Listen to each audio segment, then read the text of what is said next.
Gus Atkinson has got a hat-trick in a test match for England. Atkinson again, and he's taken out middle stump. Is that via an inside edge? Nathan Smith has tried to withdraw the bat at the last minute. He's not done so quickly enough, and the ball has cannoned back onto middle, and that's the end of a little cameo from Smith, and a big blow coming the way of Atkinson. New Zealand lose their 8th, 125 for 8.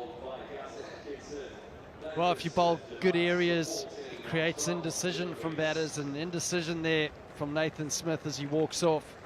He wasn't sure whether to play or leave it. He had a crunching cover drive, almost square drive, previous delivery, and there maybe just a little bit complacent with that leave or indecision because of the areas that England are bowling.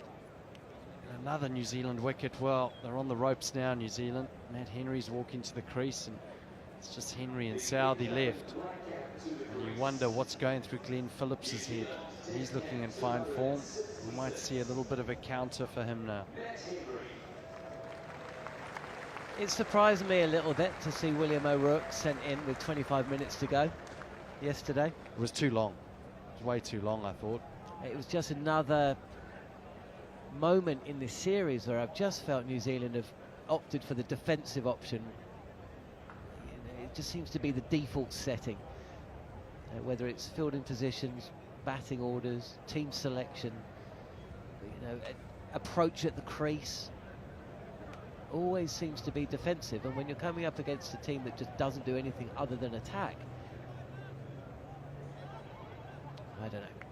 Easy to say up here, and of course, when you're facing bowlers operating around 90 miles an hour with their tails up, confidence and scoreboard pressure, and what New Zealand would do for a batter like Harry Brook in their top 6. It's anyway, Atkinson is in, and Henry has edged this, and Atkinson's on a hat-trick. Duckett with the catch. Shoulder of the bat taken.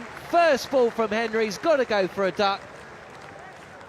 And New Zealand are staring into the abyss. 4 wickets this morning. They've been reduced to 125 for 9, and Atkinson is on a hat-trick. Scrambled seam, banged in. It was almost under the left armpit of Matt Henry. Very well directed delivery from Atkinson. It wasn't express, it was 131, but it was more the length. It was an uncomfortable length. Matt Henry almost fending it with just one hand in protective mode. Just lobbed it up to Duckett at gully. And you're right, John, he's on a hat-trick. Well, couldn't ask for anything better as a bowling unit, an England bowling unit. Only 34.4 overs in the field. They'll all be fresh, all be rearing to go. They'll be looking to get this last wicket fairly quickly so they can put their legs up and get ready for the second innings. So, Gus Atkinson has had quite the introduction to Test cricket in 2024, with a 10 for at Lords on debut, a century on his return to HQ, wickets wherever he's gone, and now here at the Basin Reserve on talkSPORT 2 and the talkSPORT Cricket YouTube channel, the chance to take a hat-trick. It has been done before in New Zealand by an Englishman, Ryan Sidebottom, back in 2008. There's a fly slip, regulation slip, gully, short leg, cover, and Atkinson is past the umpire. A huge shout for leg before. Southey's been pinned on the pads, and Atkinson has wheeled away in delight towards the England fans on the banks behind. The umpire's finger has given Southey out. He's going to review, but England and the New Zealand batters are already walking from the field. Gus Atkinson has got a hat-trick in a test match for England, and New Zealand have been bowled out inside 40 minutes on day 2 for 125. Incredible moment for Gus, incredible moment for England, and what a statement from England in the last day and a bit. New Zealand are not on the ropes, they've been knocked off the canvas. Still stand by. Gus Atkinson became just the 10th player in Test history to be the proud owner of a century and a hat-trick. Gus Atkinson finished the New Zealand innings today with a hat-trick. He had Nathan Smith clean bowled, Matt Henry caught by Ben Duckett in the gully, and Tim Southey trapped LBW, steered into the gully on the bounce to Glenn Phillips, and there's no run. That's a club, eh? Century and a hat-trick. That's a club. That is a club. That is a proper club. That maybe some names in that club. Wow, especially from the century bit. But no, he was excellent. Really pleased for Gus and what he's achieved so far this year. Not much more to go, to be honest. Driven down the ground, but straight to mid-on. I'm just going through that, or I'm looking for that list because it is worth repeating, and there are some names in it, Harmy. But I need to back page. Page back through the list. Here we go.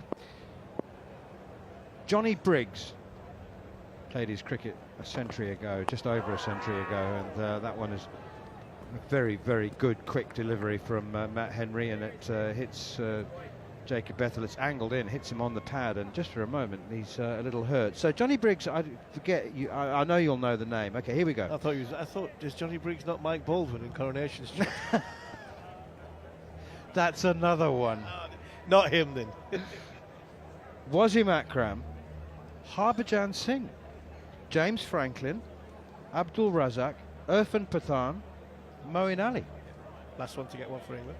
Sohail Ghazi from Bangladesh, and Stuart Broad. Stuart Broad's was 2013, something like that. The 2016 the was 100 Moeen's. or the hat-trick? The hat-trick. Here's Henry again. That one is driven out towards extra cover where Kane Williamson fields, and there's no run. Yeah, his roller skates on by 2013 with a bat, didn't he? I mean, when was that? Oh, it might have been before. Might have been before that. When did India play England and Stuart Broad got hit by Varun Aaron? I think that might have been after 2013. 2014, wasn't it? So Stuart might have been batting properly then. But it was another hat-trick. Moeen Ali last hat-trick. I was here in Hamilton when Ryan Sidebottom got the last one against New Zealand. That was a special bit of bowling as well. Like Sid had the ball swinging. I remember he had the ball hooping on that trip. Well, Glenn Phillips is continuing with his off-spin from the Government House end, and Duckett drives it down the ground, long on and long off, as well as deep backward square leg, and a man sweeping on the cover boundary. Third Englishman to take a hat-trick against New Zealand. The first was Maurice Allam at Christchurch in 1930. That was the first Test match New Zealand played, and England's Maurice Allam, who bowled medium pace cutters and swingers. He took a hat-trick. He took 4 in 5 balls, actually. That's driven down the ground by Jacob Bethell down towards long on.